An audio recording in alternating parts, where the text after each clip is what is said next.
Shalom, shalom, family, and welcome back. This is Brother Maurice.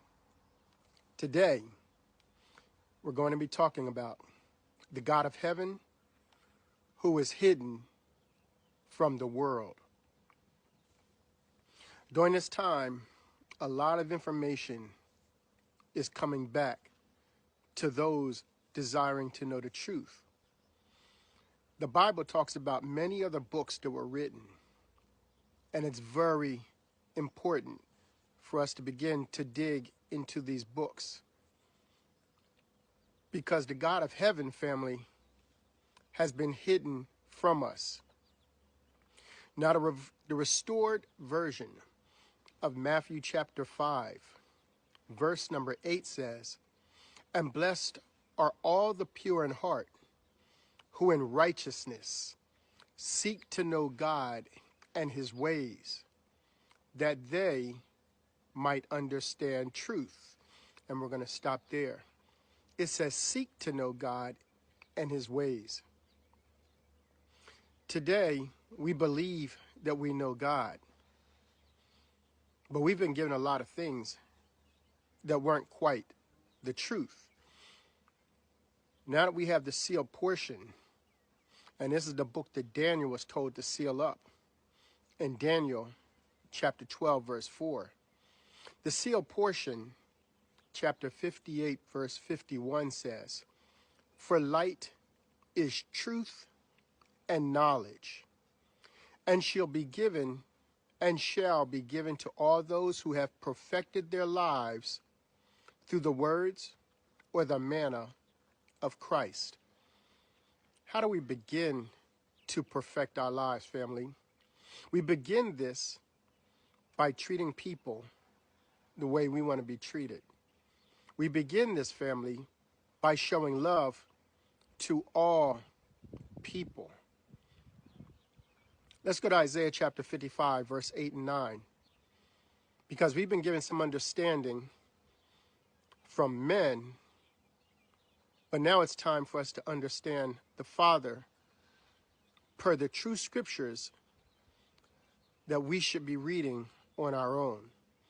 And Isaiah chapter 55, verse 8 says, "For my thoughts are not your thoughts, neither are your ways my ways, saith the Lord. For as the heavens are higher than the earth, so are my ways higher than yours. So are my ways higher than your ways, and my thoughts than your thoughts." Proverbs 14 and 12 tells us that there is a way that seemeth right unto a man, but the end thereof are the ways of death. We've been given many ways of death. Now, as the world begins to wake up, a lot of people are going back to the book of Deuteronomy, chapter 28. And there we see blessings and curses. And so a lot of people believe that the Father cursed us.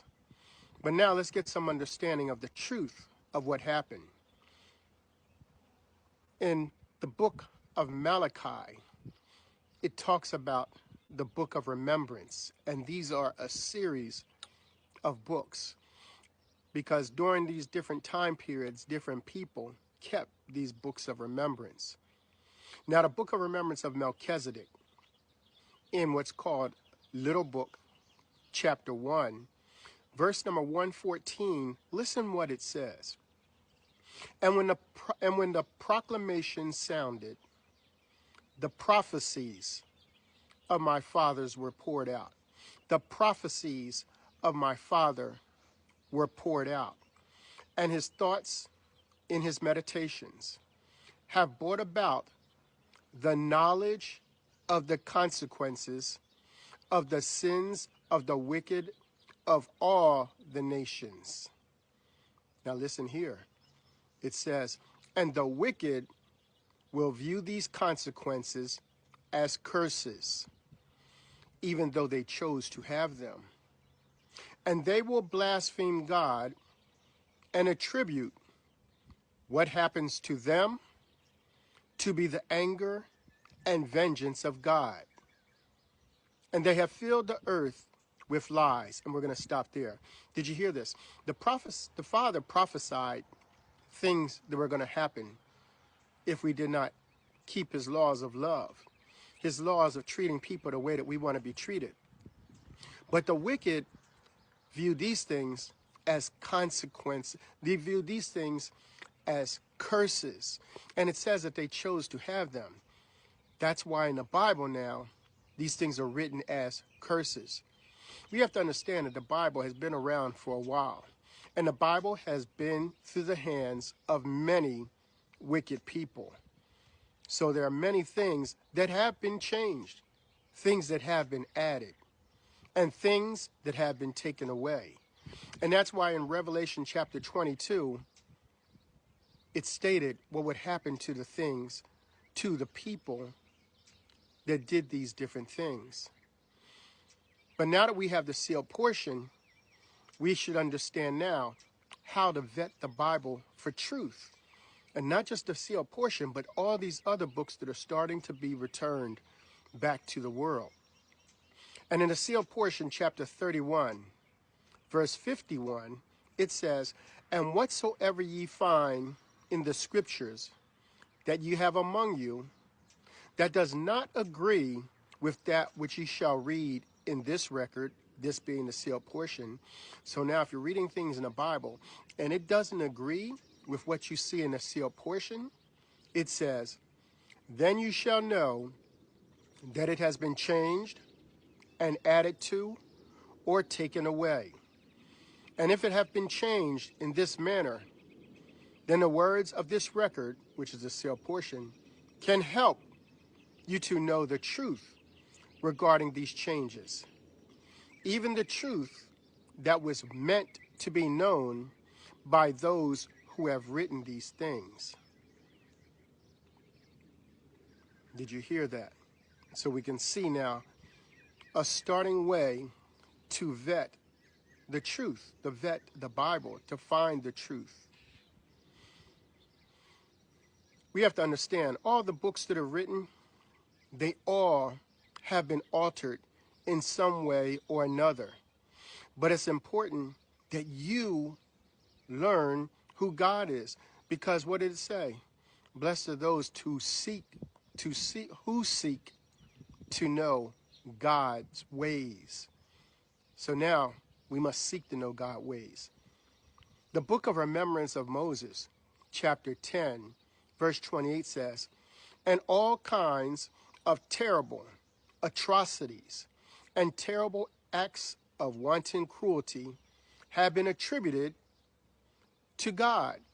But they call God a Nokoseed because Adam called the Father or God a Nokoseed, which means "I am loving kindness." So when you read the books of remembrance, you'll see the name Anokoseed, and they're referring to God. And it says, "And all kinds of terrible atrocities and terrible acts of wanton cruelty have been attributed to Anokoseed.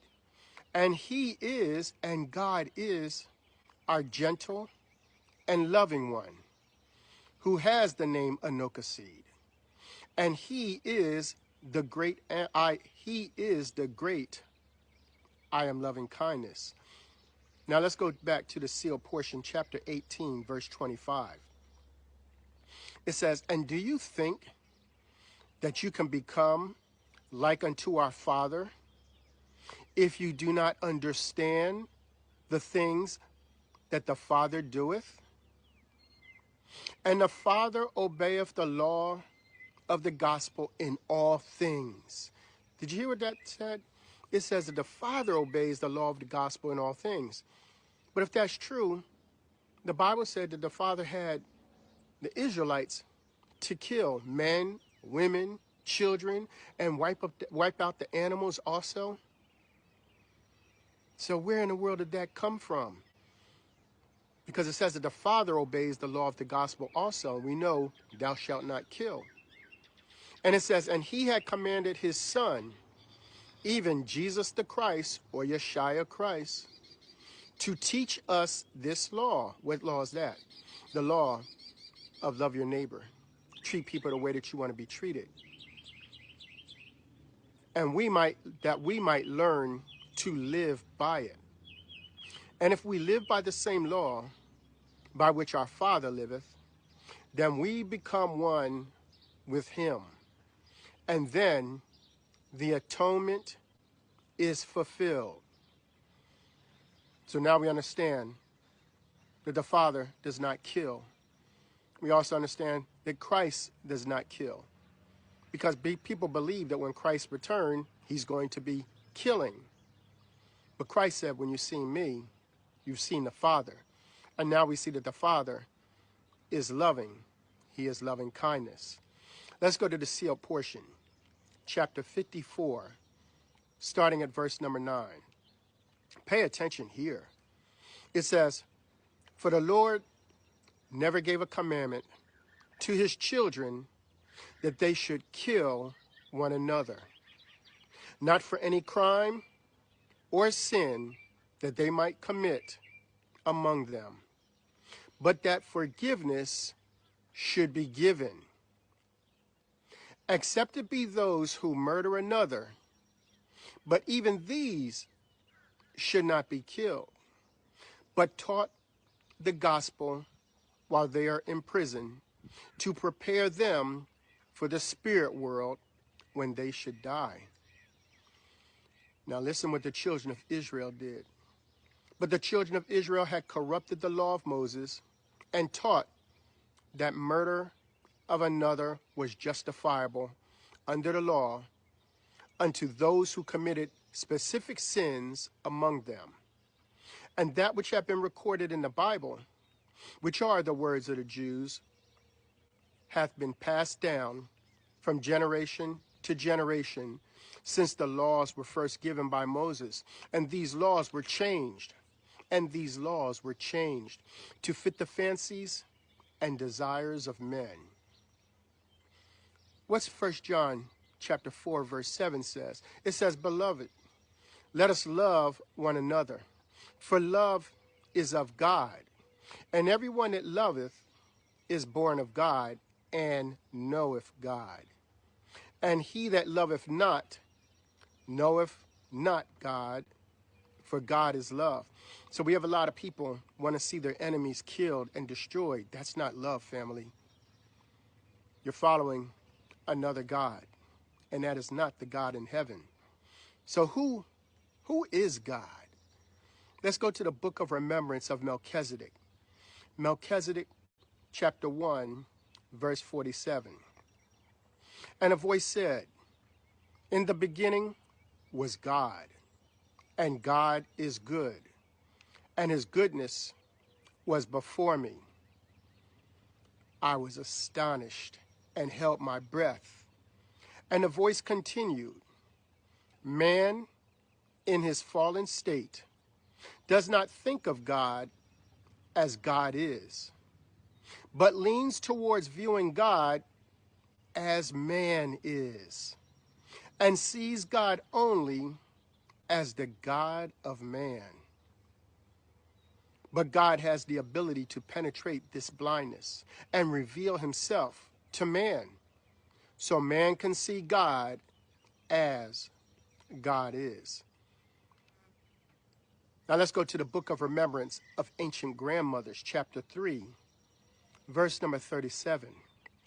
It says, "And the Spirit said that to state or act upon the idea that a Nokoseed," that's our Father, the one they call God, "that a Nokoseed is cruel or vengeful or wrathful, and that he kills and destroys, is in fact using his name in vain.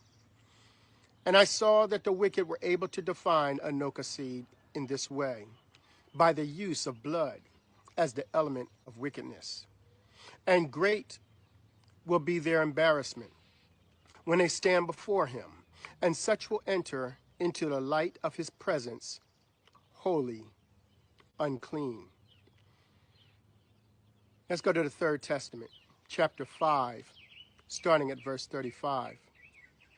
It says, "I wish everyone would understand that God cannot have feelings of vengeance because his love is perfect. Neither can he send the pain. It is you yourselves who attract him through your sins. My divine justice is above your suffering and even your death. The pain, the obstacles, the failures are the trials that man constantly imposes on himself. And the fruits of his seed are what he reaps little by little. It is enough for me to let my light reach your spirit in each of these crises of life so that he may achieve his salvation. It is the Spirit of truth who comes down to unravel mysteries and reveal to you the knowledge necessary to give you the joy of true life. He is the divine consolation that pours out on your sufferings to give you a testimony that the divine judgment is not punishment nor revenge, but a judgment of love to bring you to light, peace, and happiness. The Third Testament, chapter 21, starting at verse number 66. Now you see that divine justice is made of love, not of punishment as yours is. What would become of you if I were to apply your own laws to judge you before me, before whom no outward appearance nor false arguments apply? If I would judge you according to your wickedness and apply your terrible hard laws, what would become of you? Then you would rightly ask me to exercise mercy. But you need not be afraid, for my love never withers, nor changes, nor fades. You, on the other hand, certainly pass away. You die and are born again. You go and then come again. And so you go, your pilgrimage, until the day comes when you recognize your Father and submit yourselves to his divine law. Family, the Father wants us all to get along, to love each other, to help each other, to treat each other the way that we want to be treated. This is the only way we will have peace and harmony in this world. Things are slowly going to change. The earth is going to get darker. And then, as this bright light begins to spread throughout the world, things will slowly get better. I pray that I'm here to begin to see part of that. I love you, family, and I pray you are able to receive this message. Shalom, shalom, family.